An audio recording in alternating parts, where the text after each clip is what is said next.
పాదయాత్ర జగన్ గారి పాదయాత్ర లాంటిది కాదు. ఇది బొగ్గలు నిమిరే పాదయాత్ర కాదు. ఇది కష్టాలు తెలుసుకున్న పాదయాత్ర, మాటలతో ఉన్న పాదయాత్ర కాదు, చేతలతోటి చూపించే పాదయాత్ర. అలాంటి పాదయాత్రని చేసిన లోకేష్ గారికి మనస్ఫూర్తిగా నా ధన్యవాదాలు తెలుపుకుంటా ఉన్నాను. ప్రయోజనాలు, వర్గ ప్రయోజనాలు, పార్టీ ప్రయోజనాలు అన్నిటినీ దాటి ఒక తోటి మనిషిగా, ఒక సాటి మనిషిగా నేను మీకు అండగా నిలబడ్డాను. దాన్ని ఏమి ఆశించి చేయలేదు. నేను ఆశించిందల్లా 5 కోట్ల మంది ఆంధ్రప్రదేశ్ ప్రజల భవిష్యత్తుకి బలంగా నిర్మించడానికి మనం సంయుక్తంగా కలిసి రావాలని ఒక ఆలోచన తప్ప నేను ఏ ఆలోచన పెట్టుకోలేదు. ఈ మైత్రి, ఈ స్ఫూర్తి అందరూ సమిష్టిగా వచ్చే చాలా సంవత్సరాల వరకు దీన్ని కాపాడుకోవాలని ఆశిస్తూ నా ఉపన్యాసాన్ని ముగిస్తున్నాను. మీ అందరికీ పేరు పేరున ధన్యవాదాలు తెలుపుకుంటూ, ఇందాక లోకేష్ గారు చెప్తున్నట్టుగా హలో ఏపీ చెప్పుకుందాం ఒకసారి. Hello AP, hello AP.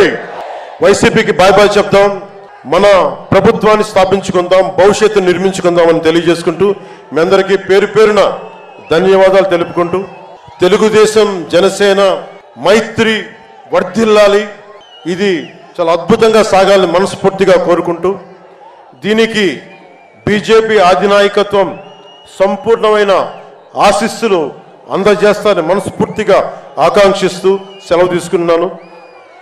జై హింద్. జనసేన ఆలోచన విధానంతో మేమందరం మాట్లాడుకున్నాం. భవిష్యత్తులో ఉమ్మడి మేనిఫెస్టో కూడా రిలీజ్ చేస్తాం.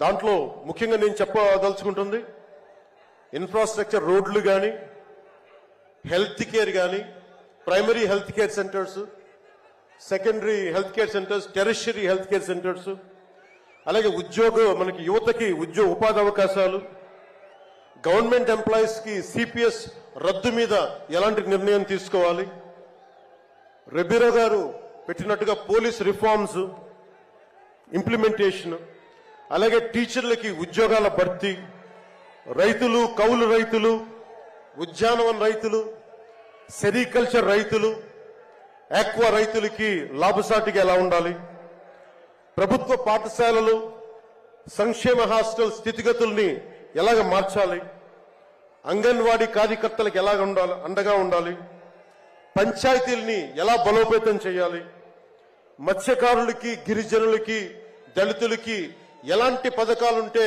వారి జీవితాలు మరింత మెరుగవుతాయి, అలాగే చేనేత కార్మికులకి ఎంత అండగా ఉండాలి, వైద్యం అందుబాటులోకి ఎలా తీసుకురావాలి, సంఖ్యాబలం లేని బీసీ కులాలకి ఎంత అండగా ఉండాలి, వీటన్నిటి మీద చాలా లోతైన ఒక ఎక్సర్సైజ్ చేస్తా ఉన్నాం. దీన్ని బేస్ చేసుకొని ఒక ఉమ్మడి కార్యాచరణకు, ఉమ్మడి ప్రణాళిక నారా చంద్రబాబు గారు మేము కలుసుకొని వచ్చే ఇలాంటి పెద్ద సభలో, రానున్న పెద్ద సభల్లో ఒకటి సంయుక్తంగా దీన్ని రిలీజ్ చేస్తాం. ఈ 2024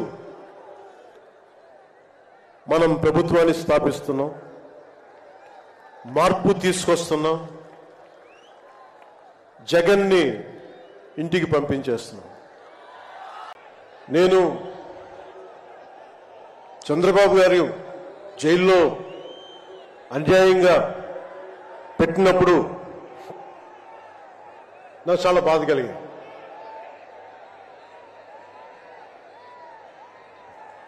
కష్టాలు చూసిన వాడిని, కష్టాలు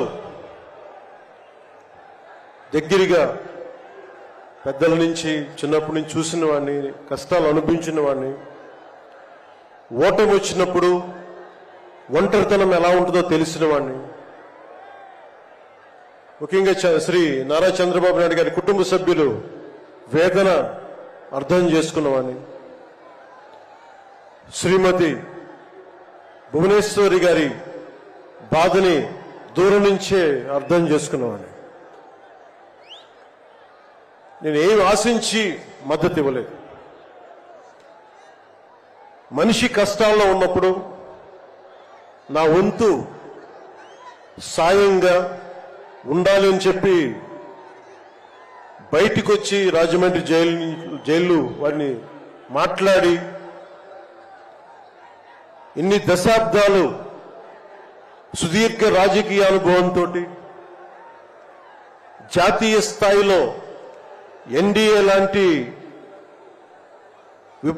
దీనికి పక్షానికి చాలా కీలకమైన బాధ్యతలు వహించిన వ్యక్తి ఆయన్ని జైల్లోకి అన్యాయంగా పెట్టడం చాలా చాలా బాధ కలిగించింది. మార్చాల్సింది ఎమ్మెల్యేలు కాదు, ఈ రాష్ట్ర ముఖ్యమంత్రి జగన్.